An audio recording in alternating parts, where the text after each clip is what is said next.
Shalom Bapak Ibu Saudara yang dikasihi Tuhan. Seri pengajaran hari ini berjudul Perkara di Atas. Saudara, standar minimal yang harus dimiliki orang Kristen adalah baik.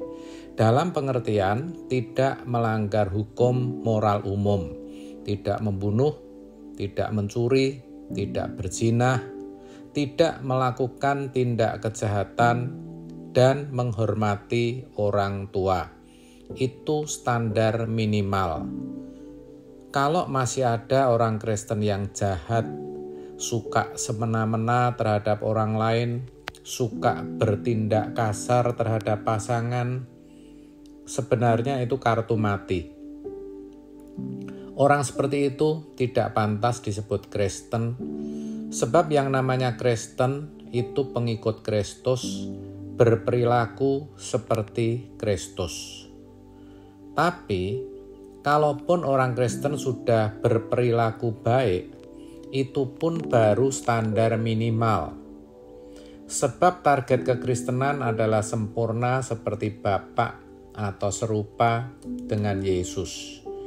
Ini hal yang sangat penting kita ketahui, sebab tanpa baik terlebih dahulu, seseorang tidak bisa mencapai kesempurnaan di dalam Kristus.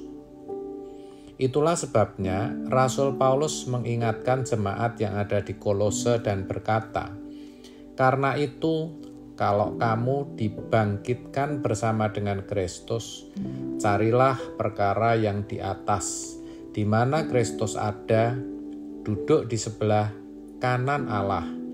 Pikirkanlah perkara yang di atas, bukan yang di bumi. Sebab kamu telah mati dan hidupmu tersembunyi bersama dengan Kristus di dalam Allah. Apabila Kristus yang adalah hidup kita menyatakan diri kelak, kamu pun akan menyatakan diri bersama dengan Dia dalam kemuliaan." Kolose 3 ayat 1-4. Saudara, peringatan ini tentu juga berlaku bagi kita semua, orang Kristen sebagai umat perjanjian baru. Kita diingatkan bahwa mestinya kita itu sudah mati atas perbuatan dosa. Tidak lagi melakukan segala sesuatu yang tidak sesuai dengan kehendak Allah.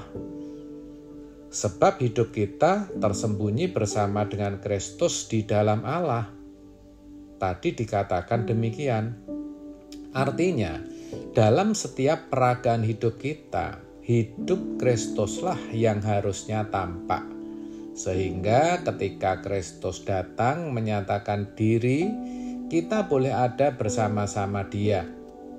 Sebab kalau kita sudah mati atas dosa, maka kita pasti juga dibangkitkan bersama dengan Dia. Pertanyaannya, bagaimana faktanya? Jujur, kita semua masih sering meleset. Perbuatan dosa masih ada dalam hidup kita. Bahkan tidak sedikit di antara kita yang enggan mati atas dosa. Kita tidak mau membuang dendam dan kebencian dalam hati kita. Belum lagi kalau kita lihat masih banyak orang Kristen yang tidak bisa mengampuni. Mereka lebih suka menghakimi dan menyalahkan orang lain dan sebagainya. Nah, kepada orang-orang seperti ini, Paulus mengingatkan dan berkata, "Karena itu, kalau kamu dibangkitkan bersama dengan Kristus, carilah perkara yang di atas, di mana Kristus ada, duduk di sebelah kanan Allah. Pikirkanlah perkara yang di atas, bukan yang di bumi." Saudara, memikirkan dan mencari perkara yang di atas berarti memikirkan dan mencari perkara yang menyangkut kekekalan. Menyangkut kekekalan berarti segala sesuatu yang bisa mengarahkan hidup kita agar kelak kita bisa masuk ke langit baru dan bumi yang baru, ke dalam kerajaan surga. Pertanyaannya, apa saja perkara-perkara yang di atas? Tentu ada banyak perkara. Yang jelas bukan perkara-perkara yang ada di bumi, bukan soal pemenuhan kebutuhan jasmani, bukan soal harta, kekayaan, kehormatan, gelar, atau jabatan. Memang kita harus akui semua itu kita butuhkan selagi kita hidup. Tetapi ingat, fokus hidup kita tidak boleh ke sana. Saudara, boleh kita bekerja mencari uang, dan itu harus.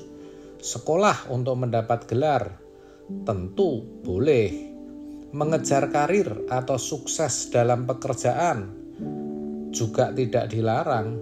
Tapi semua itu harus kita jadikan sarana agar kelak kita dibangkitkan bersama dengan Kristus dan dimuliakan bersama Dia. Jangan kita jadikan sebagai tujuan, saudara. Yang penting, kalau kita dibangkitkan bersama dengan Kristus, kita harus berjuang untuk menjadi manusia baru, menjadi manusia yang berkarakter ilahi, yang mengenakan pikiran dan perasaan Kristus. Ini tidak mudah dan tidak otomatis, saudara. Ini berat.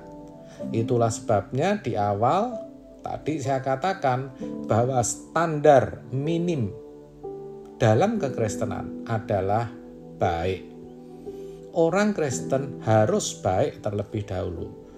Baru setelah itu kita terus berubah dan memperbaharui pikiran kita dengan firman.